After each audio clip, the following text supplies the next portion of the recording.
การใช้สื่อจะทำให้ผ่อนแรงและประหยัดทั้งคนและเวลาเทศนาผ่านสื่อเพียงคนเดียวเสมือนเราเนรมิตนักเผยแผ่ได้เป็นหมื่นเป็นแสนนักเผยแผ่นั้นนอกจากอบรมตามหลักสูตรธรรมดาเพื่อให้ได้วุฒิบัตรรับรองแล้วพึงอบรมเรื่องการเทศนาการเขียนการค้นคว้าซึ่งอาจจะเป็นเรื่องเฉพาะตัว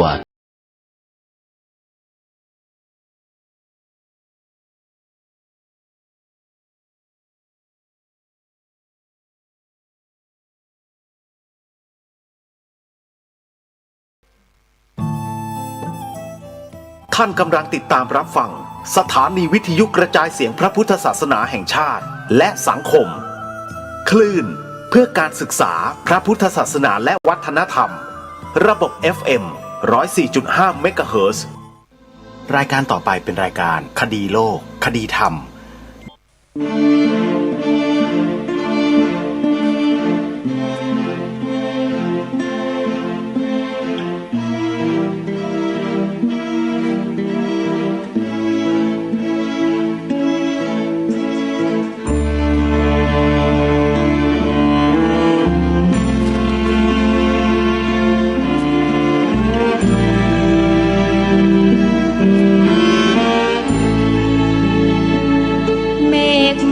สีเทาลอยล้อมเฝ้าองค์พระธาตุนึกถึงกองทัพอากาศถวายราษฎีน้อมเกล้าถวายองค์พระมหาธาตุเจดีย์งานศิลป์แขนงใหม่เพิ่งมีเพียงเมืองไทยประสบนิกรรวมทั้งทหารอากาศถวายบุญทั้งชีวาตบุญไทยทุกชาติผนวกไปทับลูกพันไม้แดนฟ้าโรยแสงแดดรำไรแดนทิพย์โปรยข้าวตอกดอกไม้พรมน้ำพุทธมนต์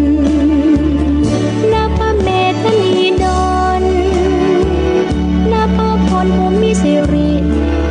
ชาวไทยไฟบุญสุทธิถวายบุญเป็นพระราชกุศลสามโลกแดนทิพย์นิพพานเทพพรหมเบื้องบนทรงโปรดเสกบุญกุศลแด่สองพระองค์จงทุกนาทีมหาราชินีรำพึงขอชาติมั่งมีที่พึ่งปลอดภัยเหตุร้ายราวีเสด็จทุกครั้งขอพรทุกครั้งทุกปีขอไทยจงอยู่ดีกินดีแต่สักแน่นาทีไม่เคยขอพรเพื่อพระองค์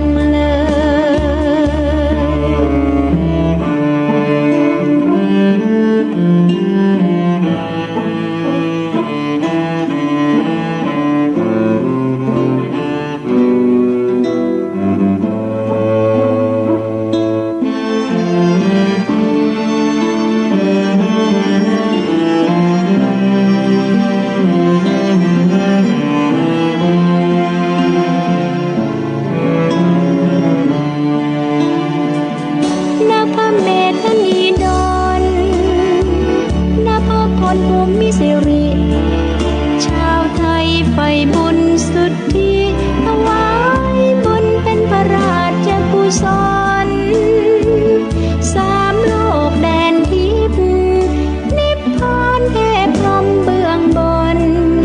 ทรงโปรดเสกบุญกุศลแด่สองพระองค์จงทุกนาทีมหาราชินีขอพรพระพุท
แอปพลิเคชันวิทยุพุทธศาสนาทั่วไทย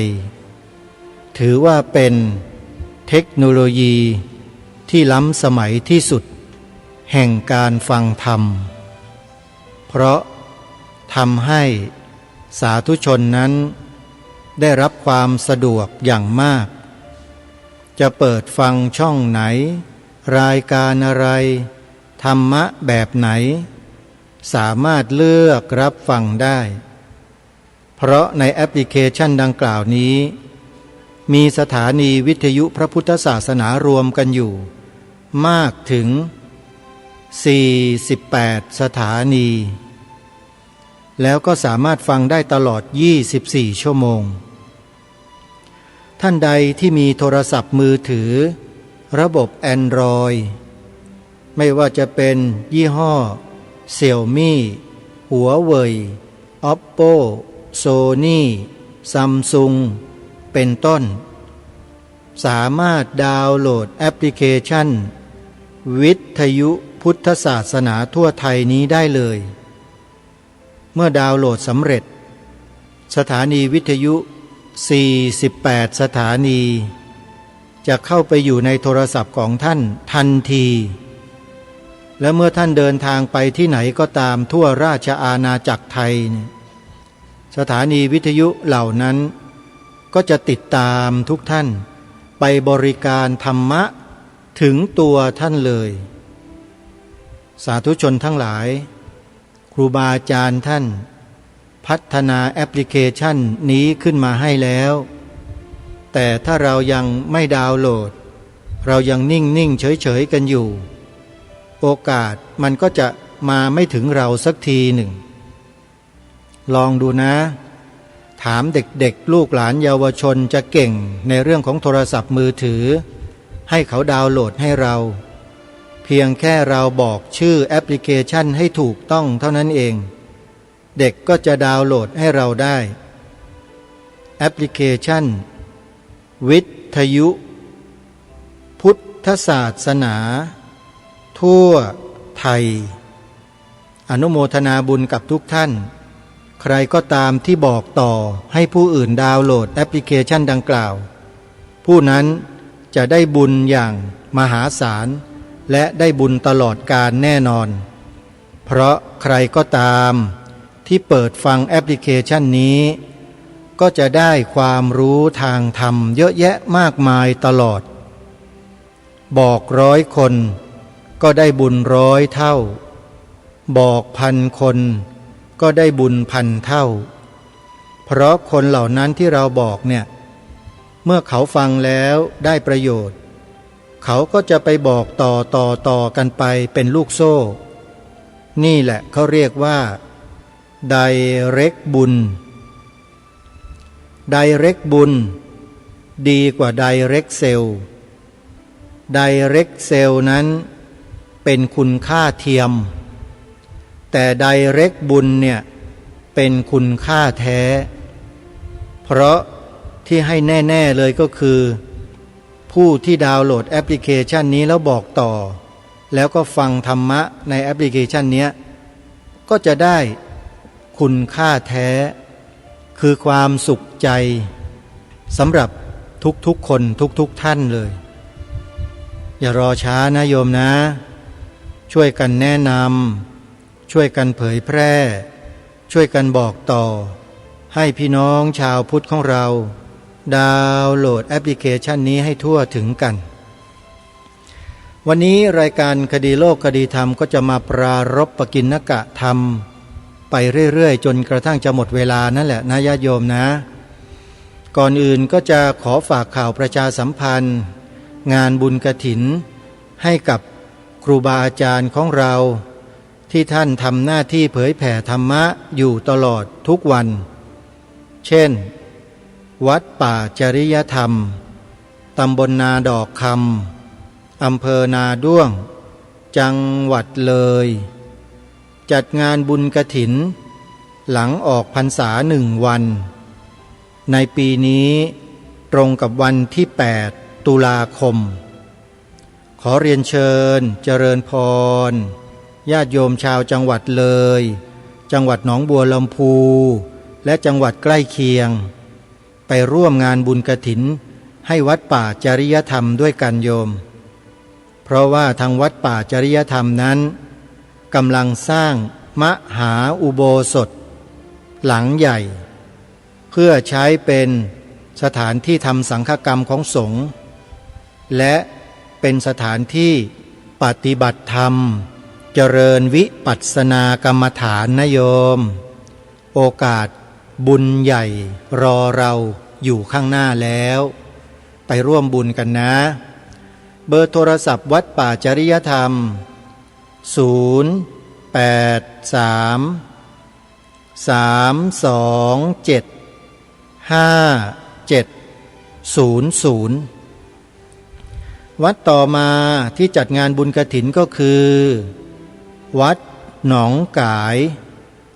ตำบลสันป่ายางอำเภอแม่แตงจังหวัดเชียงใหม่จัดงานบุญกฐินวันที่11ตุลาคมถัดจากวัดป่าจริยธรรม3 วันวัดหนองกายก็จัดงานบุญกฐินเลย11ตุลาคมนะโยมวัดหนองกายนั้นกำลังสร้างอุโบสถทรงเจดีย์พุทธคยาและบุญกฐินปีนี้ทางวัดตั้งความหวังไว้ว่าจะสร้างอุโบสถให้คืบหน้าไปให้มากที่สุดเพราะฉะนั้นญาติโยมพี่น้องชาวล้านนาได้ยินเสียงนี้แล้วอย่าลืมไปช่วยกันถวายผ้ากฐินและบริวารกฐินให้กับวัดหนองกายเพื่อสร้างอุโบสถให้แล้วเสร็จนะโยมจะเป็นเกียรติเป็นศักดิ์ศรีของชาวเชียงใหม่อีกแห่งหนึ่งเพราะว่าวัดหนองกายนี้ครูบาเจ้าศรีวิชัยเมื่อครั้งที่ท่านเดินทางขึ้นสู่ยอดดอยเพื่อไปกราบพระพุทธบาท400ท่านจะเดินทางมาทางวัดหนองกายแล้วก็แวะพักที่วัดหนองกายแห่งนี้ใครจะตามรอยบูรพาจารย์ขึ้นเขาเพื่อกราบรอยพระพุทธบาทจะต้องมาที่วัดหนองกายก่อนถ้าไม่ผ่านวัดหนองกายแปลว่าออกนอกเส้นทางของครูบาอาจารย์นะโยมอาตมาภาพไปวัดหนองกายทีไรครั้งไรจะต้องกราบอนุสรณ์สถานของครูบาเจ้าศรีวิชัยที่ทางวัดได้จัดสร้างขึ้นไว้บริเวณด้านหน้าวัดหนองกายก่อนจะเข้าวัดหนองกายทุกครั้งโยมเพราะรำลึกถึงบุญคุณของครูบาเจ้าศรีวิชัยที่ท่านได้สร้างถนนหนทางสร้างความเจริญสะดวกสบายให้แก่พวกเราขึ้นไปกราบรอยพระพุทธบาท400ได้อย่างสะดวกเพราะฉะนั้นใครจะขึ้นกราบนมัสการบูชาพระพุทธบาท400โยมจะต้องเดินทางผ่านวัดหนองกายนะจึงจะชื่อว่าเดินตามรอยบูรพาจารย์คือครูบาเจ้าศรีวิชัยแล้วอย่าลืมวันที่11ตุลาคมวัดหนองกายจัดงานบุญกฐินนะเพื่อให้ญาติโยมเราได้ร่วมกันสร้างอุโบสถทรงเจดีย์พุทธคยาจำลองให้แล้วเสร็จไปช่วยกันโยมนะไปช่วยกันโทรศัพท์ของวัดหนองกายนะ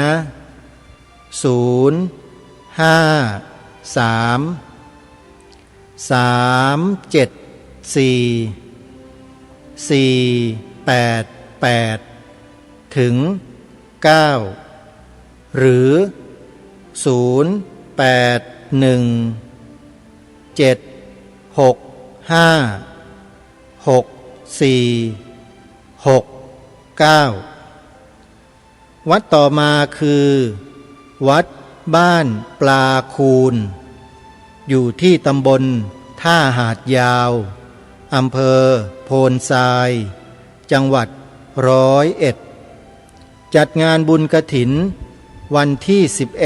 11-12 ตุลาคม11-12 ตุลาคมนี้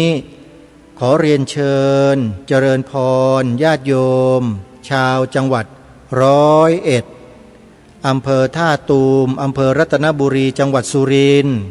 ที่ติดตามรับฟังรายการทางสถานีวิทยุวัดบ้านปลาคูนมาร่วมบุญกฐินกันเด้อโยมเด้อวัดบ้านปลาคูนจะจัดงานบุญกฐิน11-12 ตุลาคมนี้ขอเรียนเชิญเจริญพรไปร่วมบุญด้วยกันใครจะโทรศัพท์สอบถามวัดบ้านปลาคูนโทรไปที่หมายเลข081-183-9690วัดต่อมาจัดงานบุญกฐินก็คือวัดศรีอุดมวงศ์อยู่ที่ตำบลศรีสงครามอำเภอวังสะพุงจังหวัดเลยจัดงานบุญกฐินระหว่างวันที่18-19 ตุลาคมวันที่18มีแสดงธรรมสอดแจ้งตลอดทั้งคืนนะขอเรียนเชิญเจริญพรญาติโยมชาวจังหวัดเลยทุกท่านและจังหวัดใกล้เคียงไปร่วมงานบุญที่วัดศรีอุดมวงศ์ด้วยกัน18-19 ตุลาคมนะโยมมาวันที่18เลยมาร่วมทำบุญฉลององค์กฐินกันและ19เราก็ร่วมกันทอดตกกลางคืนวันที่18เราก็นั่งฟังเทศกันไปถึงเช้าเลยโยมนะอนุโมทนาบุญทุกท่านหมายเลขโทรศัพท์วัดศรีอุดมวงศ์สอบถามรายละเอียด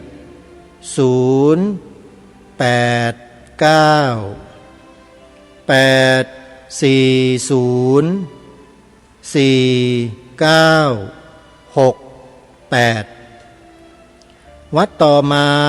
จัดงานบุญกฐินคือวัดอารามมงคลอยู่ที่ตำบลยางตลาดอำเภอยางตลาดจังหวัดกาฬสินธุ์จัดงานบุญกฐินวันที่26ตุลาคมนะโยม26ตุลาคมขอเรียนเชิญเจริญพรญาติโยมชาวจังหวัดกาฬสินธุ์มหาสารคามขอนแก่น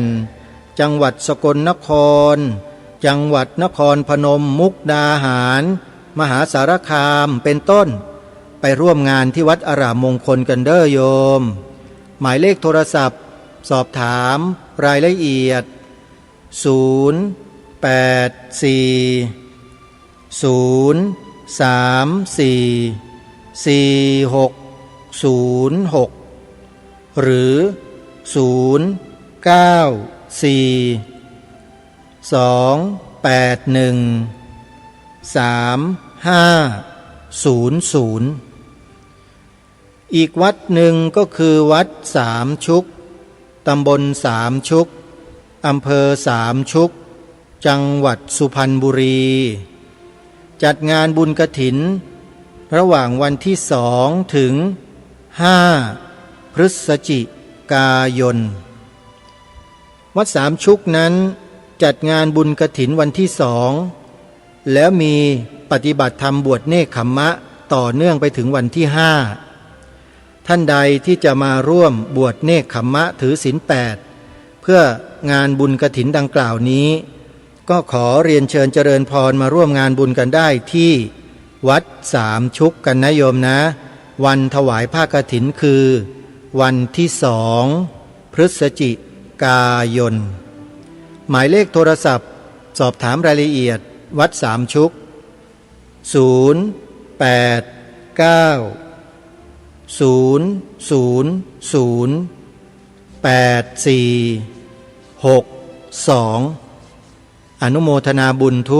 ทุกท่านวันนี้ที่กรุงเทพมหานคร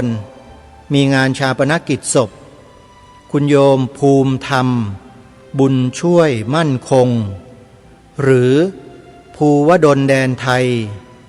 หรืออาจารย์แดนนี่ที่วัดบึงทองหลางซอยลาดพร้าว101จะทำการชาปนกิจเวลา 15 นาฬิกาบ่าย 3 โมงนะโยม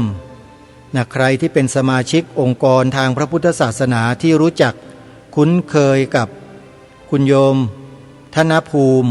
บุญช่วยมั่นคงก็ขอเรียนเชิญเจริญพรไปร่วมงานชาปนกิจศพกันได้ที่วัดบึงทองหลางซอยลาดพร้าว101ในเวลา 15 นาฬิกาโทรศัพท์สอบถามรายละเอียดไปที่หมายเลข086 323 6654อนุโมทนาสาธุรายการคดีโลกคดีธรรมวันนี้จะมาปรารภแล้วก็สรุปเรื่องของสติปัฏฐาน4ที่พวกเราได้สดับรับฟังธรรมบรรยายจากท่านเจ้าประคุณสมเด็จพระพุทธโฆษาจารย์ปอ.ประยุตโตกันจบไปแล้วสรุปแบบสั้นๆง่ายๆเข้าใจกันแบบชาวบ้านที่เราไม่ได้ศึกษาเล่าเรียนกันอย่างละเอียดลึกซึ้งเนี่ยโยมง่ายๆก็คือว่าการที่เราจะภาวนาพิจารณาเรื่องของสติปัฏฐานทั้ง4เนี่ยเราต้องรู้บัญญัตินั่นก็หมายถึงชื่อของสติปัฏฐาน4กันก่อนพระพุทธเจ้าได้ทรงตั้งสติปัฏฐาน4ไว้ให้พวกเราใช้สติเข้าไประลึกรู้ดูอาการเป็นไปของฐานทั้ง4นี้อย่างละเอียดด้วยสติและสมาธิ4ประการนั้นก็คือ 1. กายหมายถึงลมหายใจด้วยแล้วก็ร่างกายอาการ32ของเราด้วย 2. เวทนาถ้าเป็นในพระสูตรก็เวทนา3ถ้าในพระอภิธรรมก็เวทนา5ซึ่งไม่แตกต่างกันพิจารณาถึงเวทนาที่เป็นทุกข์เป็นสุขเป็นโสมนัสเป็นโทมนัสและอุเบกขาอันนี้ว่าด้วยเวทนา5นะโยมนะจิตคิดไปในทางที่ดีจิตคิดไปในทางที่ไม่ดีจิตที่อยู่เป็นกลางอันนี้ถือว่าเป็นฐานที่3คือพิจารณาอาการของจิตที่เป็นไปและ4ธรรมทั้งหลายทั้งปวงทั้งที่เป็นธรรมขาวธรรมดำธรรมดีธรรมไม่ดีธรรมที่เป็นกลางท่านหมายเอาถึงอายตนะที่สัมผัสกับรูปเสียงกลิ่นรสธรรมารมณ์เหล่านี้ทั้งดีไม่ดีทั้งที่เป็นกลางก็ให้ตั้งสติไว้พิจารณาแล้วให้ปัญญาขบคิดหาเหตุหาผลแล้วก็ดูที่ปัจจัยให้ชัดโดยเฉพาะอาการของการเกิดและการดับไปของรูปนามให้ชัดแจ้งเมื่อเห็นชัดแล้วตัณหาและทิฏฐิที่ถือครองชีวิตของเราอยู่นั้นก็จะค่อยๆบรรเทาเบาบางลงไปโดยลำดับจนถึงขนาดว่าถูกกระแสของปัญญาที่เป็นมรรคตัดขาดกระเด็นออกไปเลยไม่มีเหลืออยู่ในใจ3ประการแรกหมายถึงว่าครั้งแรกหรือชั้นแรกที่เรียกว่าชั้นโสดาบันเนี่ยถ้าพิจารณาจนเห็นชัดแล้วเขาจะตัดกิเลส3ตัวนี้ออกเลยคือสักกายทิฏฐิความถือตัวถือตนว่ามีตัวมีตนถูกตัดไปเลย 2. ศีลพัตตปรามาสการปฏิบัติในศีลที่ไม่ถูกต้องและมีความเข้าใจผิดเห็นผิดนะถือเรียกว่าเขาเรียกว่าถือศีลพรตหรือศีลแบบรูปๆคลำๆเนี่ยนะในหลักธรรมเขามีคำอธิบายไว้ละเอียดนะโยมลองไปเปิดดูแล้วกันเนี่ยข้อที่2เนี่ยก็จะถูกตัดออกไปด้วยและข้อสุดท้ายอันนี้สำคัญเลยถ้าตัวนี้ยังมีอยู่ในใจของใครอยู่ไม่ว่าเรื่องอะไรก็แล้วแต่นะโยมไม่ต้องสงสัยเลยว่าตัวเองจะเป็นโสดาบันไม่มีทางเลยฮะข้อที่3นี่แหละเป็นตัวชี้วัดสำคัญคือวิจิกิจฉาแปลเป็นภาษาไทยเราก็คือตัวสงสัย สงสัยนู่นสงสัยนี่สงสัยนั่นสารพัดถ้ายังมีสงสัยอยู่ไม่ว่าอะไรทั้งนั้นยังไม่ใช่โสดาบันทั้งนั้นเลยผิดหมดนะเข้าใจผิดหมดเลยแหมฉันเนี่ยบรรลุแล้วนะครูบาอาจารย์ท่านบอกแต่ปรากฏว่าพอไปเจอกันฉันสงสัยไอ้นั่นฉันสงสัยไอ้นี่ถ้าอย่างนี้เราก็จบเลยฮะไม่ใช่โสดาบันพระโสดาบันเนี่ยไม่มีข้อสงสัยอะไรทั้งสิ้นในโลกในจักรวาลในกายเวทนาจิตธรรมทั้งหมดไม่มีเลยนะรูปเสียงกลิ่นรสสัมผัสธรรมารมณ์ไม่มีสงสัยเลยแม้แต่เรื่องของรูปเวทนาสัญญาสังขารวิญญาณขันธ์ห้าก็ไม่สงสัยอะไรเลยสมมุติบัญญัติทั้งหลายทั้งปวงปรมัตถบัญญัติที่มีอยู่เป็นอยู่ท่านก็ไม่สงสัยอะไรเลยนี่คือโสดาบันโยมเรายังมีอะไรสงสัยกันอยู่ไหมเพียบเลยใช่ไหมโยมวันพรุ่งนี้มันจะยังไงเนาะมันทำไมเนี่ยสงสัยทั้งนั้นเลยตัวเนี่ยถ้าออกมาดำริอยู่ในใจเมื่อไหร่นะทำไมเมื่อไหร่ยังไงแบบไหนถ้ายังมีคำถามอยู่นั่นแหละโยมยังมีคำถามอยู่เมื่อไหร่สงสัยมีอยู่เมื่อนั้นนะฮะอันนี้ไม่แปลกเป็นเรื่องธรรมดาอาตมาก็ยังสงสัยอยู่เต็มพุงเหมือนกันโยมยังไม่ใช่โสดาบันอะไรทั้งนั้นแหละเป็นปุถุชนธรรมดานี่แหละแต่เป็นปุถุชนที่มีการพัฒนาทางความรู้แล้วพร้อมที่จะพัฒนามันขึ้นไปโดยลำดับโดยไม่ย่อท้อนะโดยอาศัยความเพียรที่ถูกต้องที่เรียกว่าประธานทั้งสี่ประธานสี่เนี่ยเป็นองค์คุณของหลักธรรมสำคัญในทางพระพุทธศาสนาก็คือเป็นหนึ่งในโพธิปักขิยธรรม37นะโยมประธานสี่เนี่ยสัมมัปปทานนะโยมจำได้ไหมในองค์ธรรมของโพธิปักขิยธรรม37ประการนะมีสติปัฏฐานสี่สัมมัปปทานสี่อิทธิบาทสี่อินทรีย์ห้าพละห้าโพชฌงค์7อริยมรรคมีองค์8เป็นชาวพุทธถ้าไม่รู้จักโพธิปักขิยธรรม37ประการแล้วเสียชาติเกิดคงต้องตายแล้วไปเกิดใหม่แล้วก็ไปเรียนรู้อีกนู่นแหละกว่าจะรู้ได้แต่จะรอตายทำไมล่ะโยมแอปพลิเคชันที่ให้เรียนรู้ธรรมะมีสะดวกสบายอยู่แล้วไม่ดาวน์โหลดกันเองนี่เห็นไหมมีธรรมะให้เราเรียนรู้กันอยู่ตลอดแต่เราไม่ขวนขวายกันเองก็ช่วยอะไรกันไม่ได้จริงๆอย่างญาติโยมที่ฟังทางสถานีวิทยุต่างๆอยู่เนี่ยก็ถือว่ายังโชคดีอยู่นะมีเครื่องรับวิทยุทรานซิสเตอร์นะฮะยังฟังได้อยู่แต่ก็ฟังได้เพียงแค่ไม่กี่ช่องเพราะว่าสัญญาณที่ส่งกระจายเสียงไปตามบ้านตามเรือนของญาติโยมไปถึงเครื่องรับส่งวิทยุเนี่ยมันมีอยู่ไม่กี่คลื่นเท่านั้นเองที่โยมฟังอยู่เนี่ยบางวันก็เปิดธรรมะที่เราต้องการฟังบางวันก็ไม่ได้เปิดธรรมะที่เราต้องการฟังเราก็ต้องฟังเพราะมันไม่มีจะฟังถูกไหมฮะแต่ถ้าเป็นแอปพลิเคชันที่ทางรายการประกาศทุกวันให้ดาวน์โหลดนะโยมเลือกฟังได้อิสระ48สถานีครูบาอาจารย์ท่านไม่หวงหรอกโยมถ้าครูบาอาจารย์คนไหนหวงญาติโยมว่ากลัวจะไปฟังสถานีนู้นแล้วไม่กลับมาฟังสถานีของฉันถ้าครูบาอาจารย์เป็นแบบนี้นี่ก็เขาเรียกว่าอะไรรู้ไหมเรียกว่ากุละมัชชริยะขี้เหนียวถ้าภาษาเป็นทางธรรมเขาเรียกว่าตรณีทีเหนียวตระกูลก็คือคฤหัสถ์ญาติโยมอย่างนี้ก็ใช้ไม่ได้ต้องเปิดใจให้กว้างเผื่อแผ่เอื้อเฟื้อซึ่งกันและกันดูอย่างวัดป่าจริยธรรมสิฮะสร้างแอปพลิเคชันมาแล้วนิมนต์ผู้อำนวยการสถานีวิทยุทั่วประเทศให้เข้ามาอยู่ด้วยกันในแอปนี้ปรากฏว่ามาได้48สถานีเท่านั้นเองที่เหลือยังไม่เข้ามาอีกเยอะเลยก็ไม่รู้ว่าท่านจะทราบหรือเปล่าว่าทางวัดเนี่ยเขาไม่ได้คิดค่างวดค่ารายเดือนอะไรท่านเลย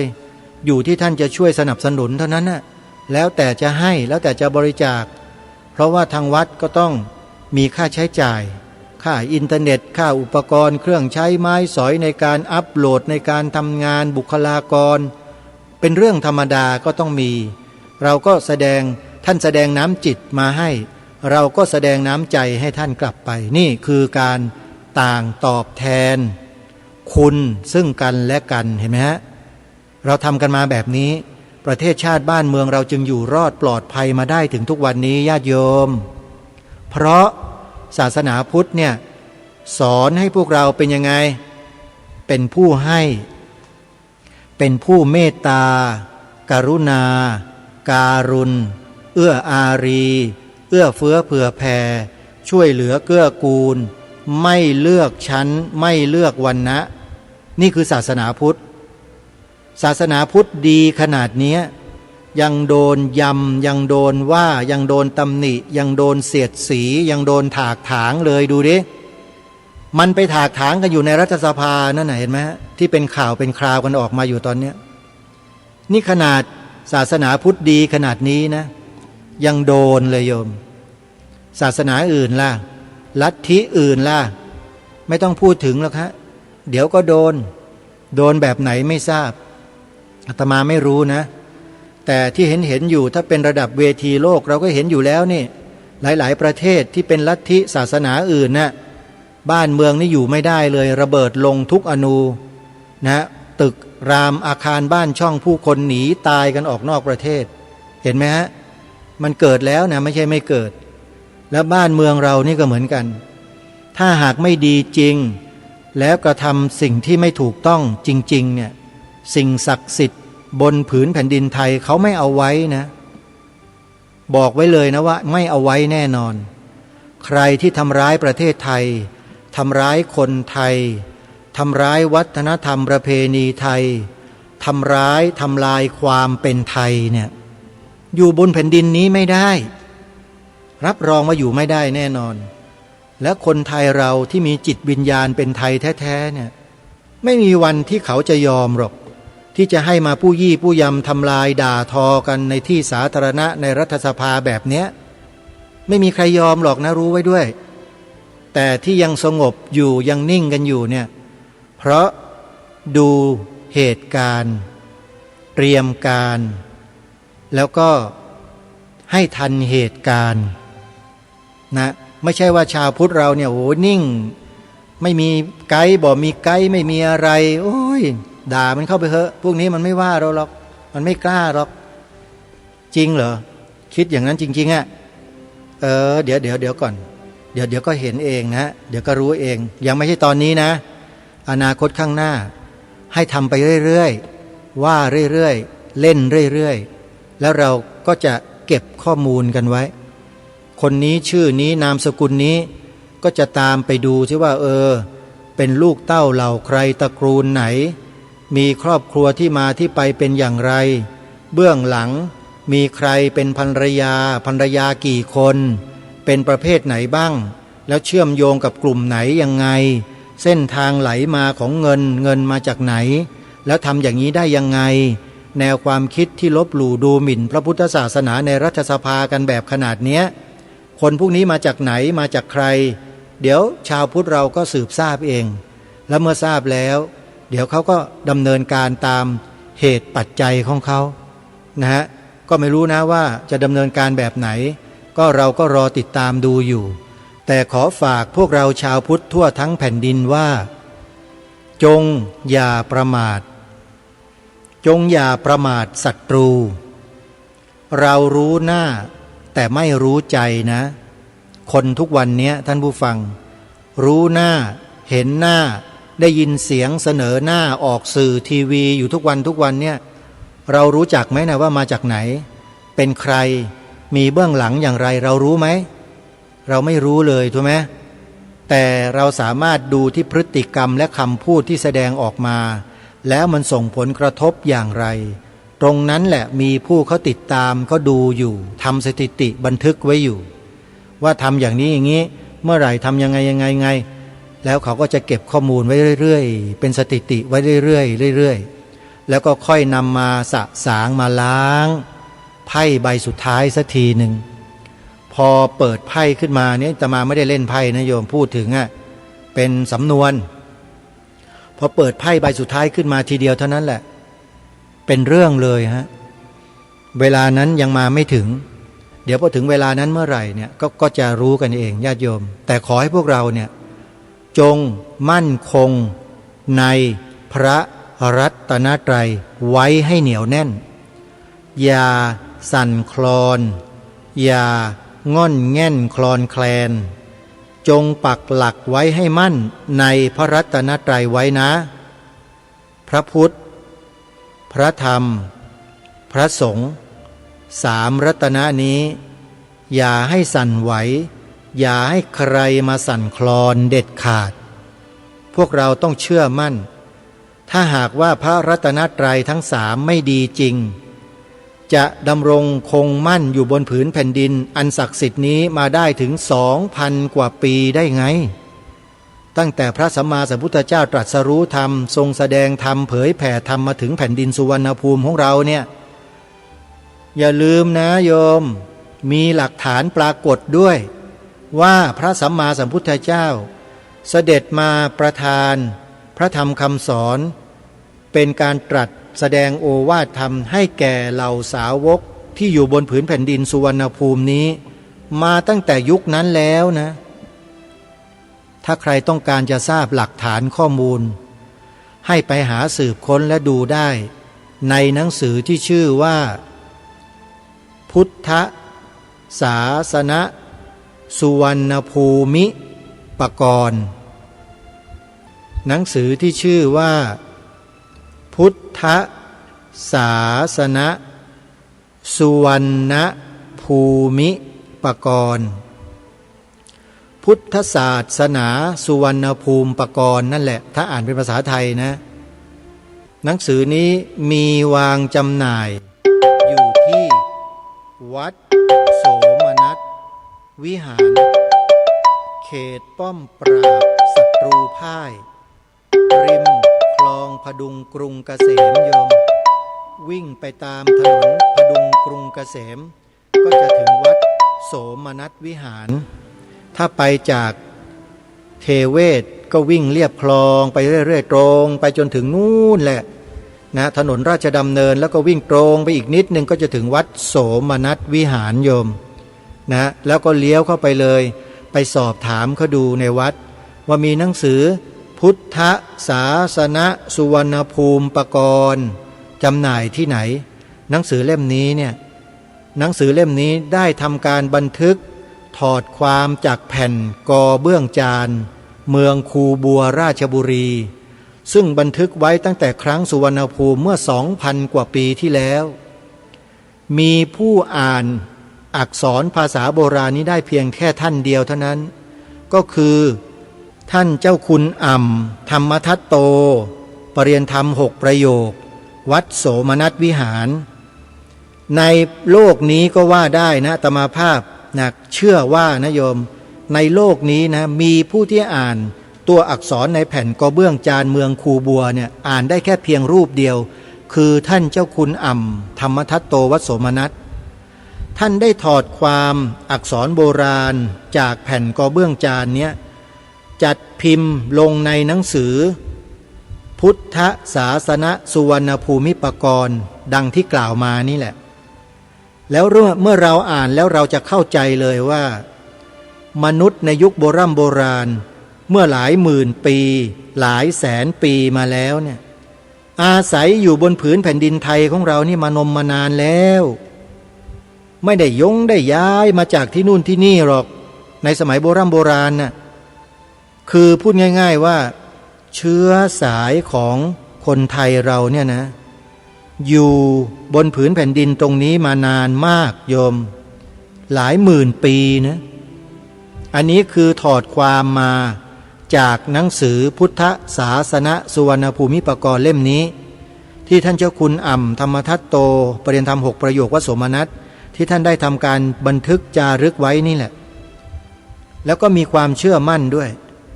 ว่าจะเป็นไปตามนั้นเพราะหลักฐานหลายๆอย่างต้องกับหลักฐานบนแผ่นกอเบื้องจานหลายประการเลยอันนี้น่าสนใจมากแต่ก็มีคนตั้งคำถามเหมือนกันว่าแล้วทำไมกรมศิลปากรจึงไม่ได้สนใจเรื่องพวกนี้หรือ แล้วทำไมเขาจึงไม่จัดไม่ทำให้มันเป็นรูปเป็นร่างเป็นหลักเป็นแหล่งเป็น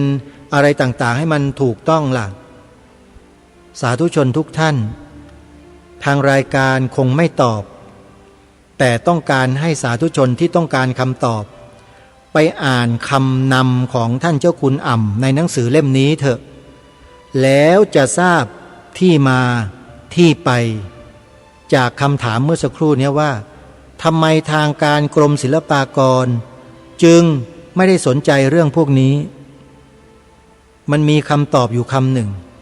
ที่อาตมาภาพพูดได้เลยก็คือก็เพราะเจ้าหน้าที่ในกรมศิลปากรทั้งหมดทั้งประเทศเนี่ยอ่านไม่ออกง่ายๆเลยฮะนี่คือคำพูดของท่านเจ้าคุณนะอ่านไม่ออก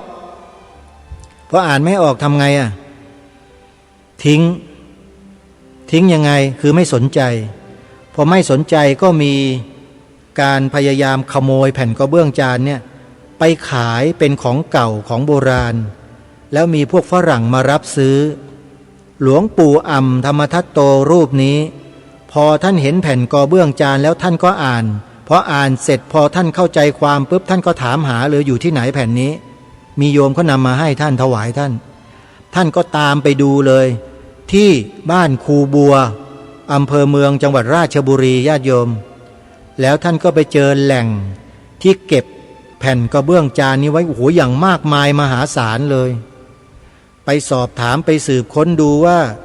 มันหายไปตั้งเยอะมันไปไหนหมดปรากฏว่าสมัยที่เขาสร้างทางรถไฟเส้นสายกรุงเทพราชบุรีกาญจนบุรีเนี่ยเขาขนเอาแผ่นกระเบื้องจานเนี่ยไปถมทำรางรถไฟญาติโยมนี่เรื่องจริงนะไม่ใช่เรื่องโกหกในบันทึกของท่านเจ้าคุณอ่ำธรรมทัตโตท่านบอกเอาไว้หลักฐานทางประวัติศาสตร์ชิ้นสำคัญของชาติ 1. ไม่ได้รับการใส่ใจ 2. ไม่ได้ถูกหยิบยกขึ้นมาบนเวทีวิชาการเพื่อวิพากษ์วิจารณ์เพื่อศึกษาค้นคว้าไม่มีในตำรับตำราเรียนชั้นประถมมัธยมอุดมศึกษาก็ไม่มีเขียนเรียนเอาไว้เลยเรื่องแผ่นกระเบื้องจานเมืองคูบัวไม่มีเพราะฉะนั้นจึงไม่แปลกว่าทำไมคนไทยทั้งประเทศจึงไม่สนใจและไม่รู้จักก็เพราะเหตุนี้นี่แหละ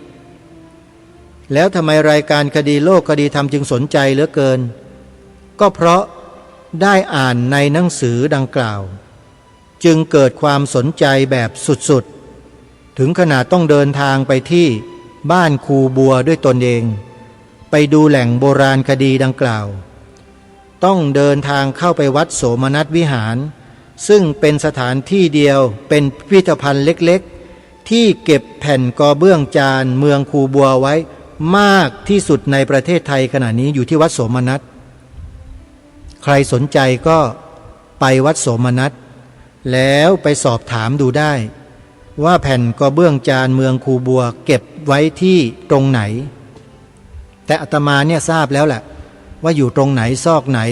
อยู่ตึกไหนของวัดโสมนัสแต่เพื่อให้ญาติโยมเนี่ยทำความเพียรโยมไปหากันเองเพราะจะดูถึงความใส่ใจและสนใจของโยมด้วยถ้าใครสนใจเนี่ยยังไงก็ต้องเจอโยมแต่ถ้าคนที่ถามหาแล้วก็บอกว่าบอกหน่อยสิอยู่ตรงไหนคณะใดอะไรใดคนพวกนี้ไม่ค่อยมีความเพียรกันหรอกไม่คิดจะทำเองกันมั่งเลยอ่ะไปเองสิโยมไปสืบดูคนที่จะไปคือคนที่สนใจจริงๆต้องขอย้ำนะถ้าไม่สนใจเขาจะไม่ไปเขาก็จะถามอย่างเงี้ยถามไปอย่างนั้นแหละถามเพื่อสนุกปากแต่พอรู้แล้วก็เฉยแต่ถ้าคนที่สนใจจริงๆให้ดั้นด้นไกลแสนไกลแค่ไหนเขาได้ยินว่าโอ้โหมีหลักฐานประวัติศาสตร์ของประเทศไทยเรานี่ยังไม่ได้รับการรองรับจากหน่วยจากทางการไม่มีใครสนใจและถูกเก็บไว้ที่วัดโสมนัสวิหารไม่ว่าเขาจะอยู่ไกลในต่างประเทศถ้าเขารู้เขาจะบินมาดูเลยนี่คือคนที่สนใจจริงๆรักในเรื่องของโบราณวัตถุประวัติศาสตร์ของมวลมนุษยชาติในโลกเขาจะมาทันทีแต่ถ้าคนที่ไม่ได้สนใจถามไปอย่างนั้นนะถามโก้เก๋ แต่ไม่สนใจคนพวกนี้มันไม่มีความหมายอะไรสำหรับสิ่งเหล่านี้เลยเพราะเขาไม่ได้สนใจไงก็ไม่มีความหมายฮะแต่คนที่สนใจเท่านั้นที่เขาจะเห็นคุณค่าและความหมายเขาก็จะมาศึกษามาเรียนรู้มาดูมาสอบถามเจ้าหน้าที่แล้วได้ข้อมูลไปพอได้ข้อมูลไปเขาก็ไปเผยแพร่เสร็จคนก็รู้ตามเขาแล้วก็มาศึกษาดูในแหล่งโบราณคดีบ้านคูบัวจังหวัดราชบุรีด้วยตนเองและเมื่อเขามาเห็นแล้วนั่นแหละในต่างประเทศนี่เขาให้ความสำคัญมากนะถึงขนาดว่าได้ข่าวว่านะนักศึกษาในระดับชั้นปริญญาเอกของมหาวิทยาลัยในต่างประเทศเดินทางมาเพื่อขอข้อมูลทำดุษฎีนิพนธ์ของมหาวิทยาลัยของเขานะเป็นนักศึกษาระดับปริญญาเอกนะโยมมาทำดุษฎีนิพนธ์เรื่องประวัติความเป็นมาของแผ่นกอเบื้องจานเมืองคูบัวนี่แหละเพราะอะไรเพราะมีผู้ที่อ่านออกได้เพียงแค่ท่านเดียวคือท่านเจ้าคุณอ่ำธรรมทัตโตวัดโสมนัสวิหารและถ้าใครสนใจก็คือท่านได้บันทึกไว้ในหนังสือพุทธศาสนสุวรรณภูมิปกรณ์ดังกล่าวนี่แหละใครสนใจก็ไปที่วัดโสมนัสเพราะมีอยู่ที่เดียวหนังสือนี้ไม่มีการเผยแพร่ออกไปจากวัดโสมนัสใครสนใจต้องไปที่นี่เพราะที่นี่ไม่ได้ต้องการทำธุรกิจแต่ต้องการเผยแพร่องค์ความรู้เหล่านี้ให้กับผู้ที่สนใจนะทางรายการคดีโลกคดีธรรมนะมีอยู่2 เล่มไปจัดหามาด้วยตัวเอง1 เล่มและพระเดชพระคุณท่านเจ้าคุณพระธรรมกิติเมธีผู้ช่วยเจ้าวาดวราชาธิวาสวิหารมอบถวายไว้ให้1 เล่มจึงมี2 เล่มถามว่าอีกเล่มหนึ่งจะทำยังไงยังคิดอยู่ก็คงจะบริจาคไปที่พิพิธภัณฑ์แห่งใดแห่งหนึ่งหรือห้องสมุดสำคัญถ้าไม่มีนะเพื่อจะให้ผู้คนนั้นได้เปิดอ่านกันทั่วๆไปแต่ตอนนี้ยังไม่ได้ดำเนินการนะฮะแต่เดี๋ยวมีเวลาสะดวกเนี่ยก็จะนำมาอ่านให้พวกเราได้ฟังกันอีกสักครั้งหนึ่งโยมโดยเฉพาะบทคำนำของท่านเจ้าคุณอ่ำเนี่ยน่าสนใจมากนะเท่ากับว่าท่านสรุปความในการทำงานของท่านเรื่องรักษาความเป็นชาติไทยของเราด้วยการถ่ายทอดลายลักษณ์อักษรโบราณจากแผ่นกอเบื้องจานเมืองคูบัวลงสู่พยัญชนะไทยอ่านเป็นถ้อยคำภาษาที่เข้าใจง่ายๆท่านได้ทำไว้ให้เราแล้วเราก็จะได้สารต่องานของท่านกันแล้วเดี๋ยวทางรายการจะได้นำมาอ่านนะเดี๋ยวช่างฟังประชาสัมพันธ์ให้ดีว่าจะอ่านหนังสือพุทธศาสนสุวรรณภูมิปกรณ์อีกเนี่ยเมื่อไหร่แล้วเราจะได้เตรียมกันติดตามรับฟังเหลือบดูเวลาหมดลงแล้วท่านผู้ฟังโอ้โหเวลาเร็วมากเลยนะเอาละไม่เป็นไรท่านสาธุชนวันนี้เวลาหมดแล้วเนาะเดี๋ยววันพรุ่งนี้เรามาติดตามรับฟังกันต่อต้องขอสมมุติยุติรายการไว้แต่เพียงเท่านี้พบกับรายการได้ใหม่ในวันต่อไปขอความสุขความสวัสดีในธรรมแห่งองค์สมเด็จพระบรมศาสดาสัมมาสัมพุทธเจ้าจงปรากฏเกิดมีขึ้นในจิตใจของท่านผู้ฟังทุกท่านทุกคนเทินขอเจริญพรกล้าคิดก็ต้องกล้าทำอย่ากลัวถ้าทำความดีเร่งศึกษาปัญหาให้ทันท่วงทีเมืองไทยจะพัฒนากว่านี้รายการดีๆคดีโลกคดี